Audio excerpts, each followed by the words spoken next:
the Pelicans have agreed to finally trade Anthony Davis to the Lakers. Now, here's the compensation package. Everybody's wondering, what would they give up?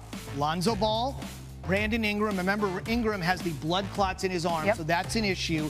Josh Hart and 3 first-round picks, including the number 4 overall pick in the 2019 draft, which will air this Thursday on ESPN. That league sources tell ESPN. We've got the NBA's best insider with us. He's going to help break this down for us. It's Adrian Wojnarowski. He joins us tonight here on SportsCenter. Woj, I just gave the details of the deal. This is Tony Collins and Zubin Mehenti. What else can you add?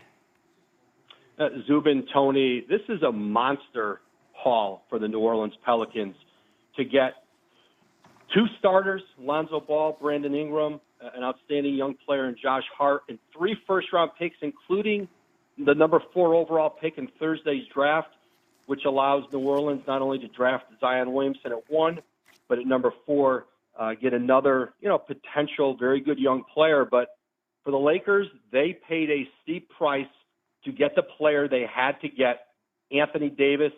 Now Davis and LeBron James partner up in the West. Suddenly, the Lakers are a legitimate contender. They were able to keep Kyle Kuzma. This is everything LA had to do this summer. They had to get Anthony Davis. They weren't at the top of any big free agents list, but this certainly changes the dynamic of that Laker organization, changes the narrative.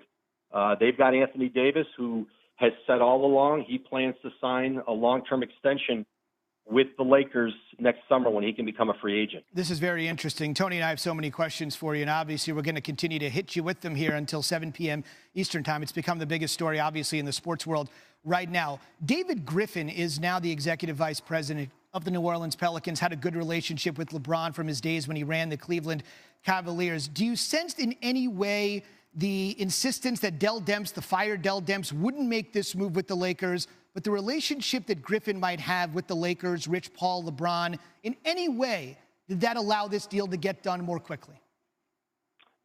Absolutely not, Zubin. I think David Griffin was trying to make the best deal he could for the Pelicans. I think his focus was maximizing the assets that they get in return, and LA was the place that they could maximize it because Davis had made it clear that's where he would resign. There were other teams interested, but the Lakers went to such lengths. There has not been a deal for a single player in this league as steep of a price as LA's paid, perhaps since the Carmelo Anthony deal that Masai Ujiri made with the Knicks in Denver a decade ago. There hasn't been a team that has had to give up more for a pick. So while Anthony Davis does go from New Orleans to LA, they paid a price, and they're going to be certainly limited roster-wise with those draft picks.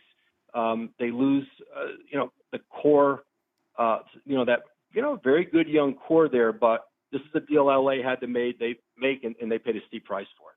Well, you keep mentioning how much of a monster deal this has been, and this is. When did this all pick up steam? They've been talking, Tony, over the last several days.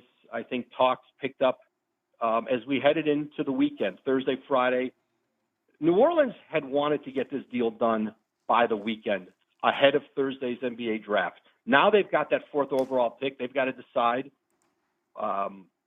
who they want to select with it. And remember, too, this deal cannot be finalized until July 1, but they will be picking on Thursday with that number 4 pick. And now the the Pelicans have some time between now and then to identify who they would like to take there, but also, they could be in the marketplace to shop that pick. There are other teams who might want to move up.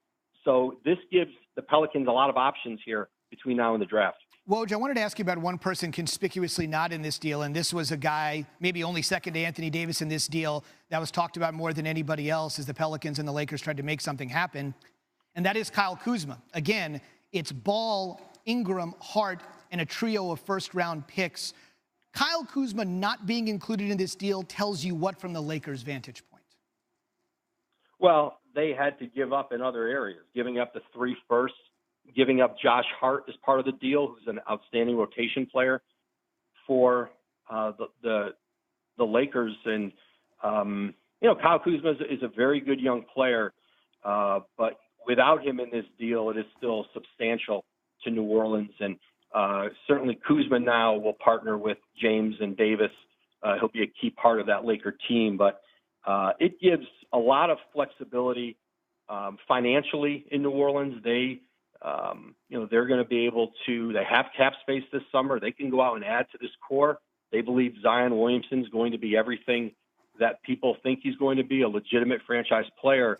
And the reshaping of that New Orleans franchise just sped up by, number one, the fact that they won the lottery, but two, how much they got in this deal. But for the Lakers, they wanted to hold on to Kyle Kuzma.